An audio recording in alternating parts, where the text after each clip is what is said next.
ma part, j'aurais aimé assister aux prédications des apôtres, Pierre, le jour de la Pentecôte, dont la prédication, je nous le rappelle, a touché le cœur de 3000 personnes.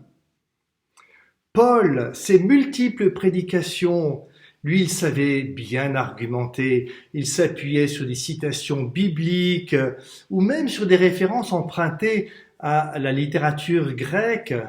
J'imagine, après la Pentecôte, ce feu de Dieu qui se répandait, le succès missionnaire des apôtres, le développement religieux et prodigieux de ces premières communautés chrétiennes. On a l'impression, en lisant les Actes des apôtres un peu rapidement, que cela s'est fait sans effort et que le pouvoir de persuasion des apôtres pouvait toucher les cœurs les plus endurcis. C'est pourquoi ce chapitre 17 du livre des Actes des apôtres que nous avons lu, il est intéressant car il ne cache pas les difficultés et les échecs dans l'œuvre d'évangélisation. D'abord, le rejet. Paul, qui a témoigné de sa foi, constate que les choses tournent mal. Il décide qu'il est préférable de quitter rapidement Corinthe pour ne pas s'exposer inutilement à un éventuel lynchage, ni lui, ni d'ailleurs effectivement les frères de sa première communauté naissante, ou en tout cas les amis qui l'ont hébergé. Puis il y a, toujours dans ce chapitre 17, ce fameux discours de Paul devant l'aéropage. Qu'est-ce que c'est que cet aéropage ? C'est une sorte de représentation des notables grecs à Athènes. Ces derniers, vous imaginez bien, sont donc non-juifs, mais ils sont, on peut le concevoir, principalement polythéistes, c'est-à-dire qu'ils admettent l'existence de plusieurs dieux. Or, alors face à eux, Paul va soigner sa prédication par une argumentation s'appuyant sur des citations d'auteurs grecs. Moi, j'admire Paul, il sait s'adapter à toute situation particulière. Et il va développer sa prédication pourtant. Malgré toutes les précautions de langage qu'il a, malgré le brio de son discours, la prédication de Paul semble être un quasi-échec.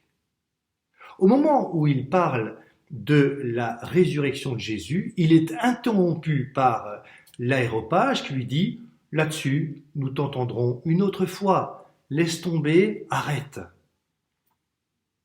Alors pourquoi ce discours raté a-t-il été inséré dans la Bible ? Quel sens cela a pour nous aujourd'hui ?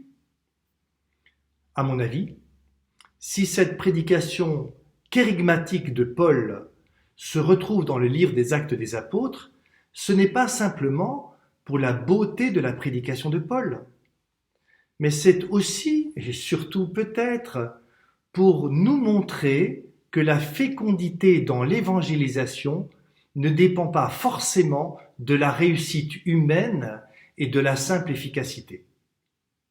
Par exemple, personnellement, il m'est déjà arrivé qu'une belle homélie que j'ai travaillée avec attention n'atteigne pas son objectif et reste insignifiante pour mes auditeurs. Inversement,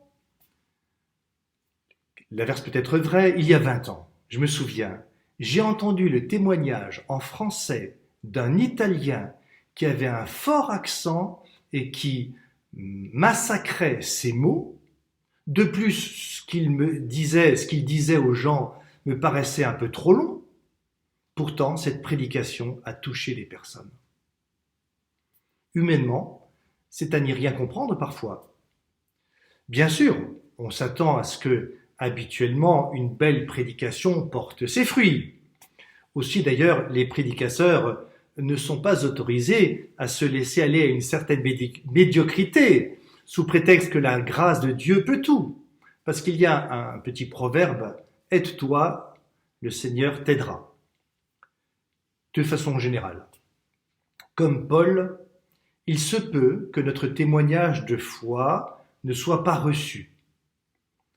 Il se peut qu'on soit critiqué pour notre attitude chrétienne. Il se peut que nos positions chrétiennes ne soient pas comprises. Je pense notamment à la valeur intangible du respect de la vie, de la conception jusqu'à la mort naturelle, qui est fortement remise en cause par le gouvernement français et même par la société tout entière. Actuellement, la parole des chrétiens sur le respect de la vie est tout bonnement inaudible. Faut-il pour autant se taire? Pour ma part, je ne le crois pas.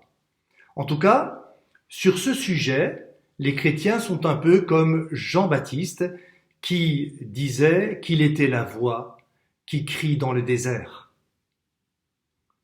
Alors, finalement, peu importe le résultat, moi je reste persuadé que la parole se prêche à temps et à contre-temps, comme le dit l'apôtre Paul.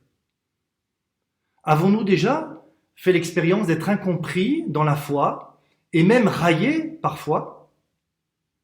Pensons-nous apporter notre témoignage par notre prière d'intercession pour ceux que nous côtoyons? Ce sont des pistes que je vous propose pour votre temps de partage.